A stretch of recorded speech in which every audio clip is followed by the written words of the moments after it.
আজ আমি একটু বাগানে গিয়েছিলাম। এই যে আমটা দেখতে পাচ্ছেন, এইটা রেড আইভরি।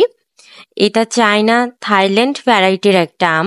বাংলাদেশে খুব কম পরিসরে হয়তো এটার এখন চাষ হচ্ছে, তবে এইটা কিন্তু বাজারে খুব বেশি দামেই বিক্রি করা হয়।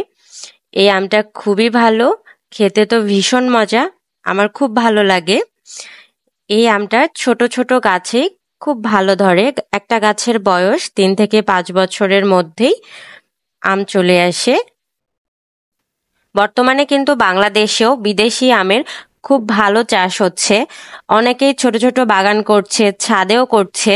ছাদেও কিন্তু এই গাছগুলো খুব ভালো হয়, যেহেতু এগুলো ছোট গাছেই বেশ ভালো আম আসে। আপনারা চাইলে কিন্তু ছাদ বাগানেও এই গাছগুলো রাখতে পারেন।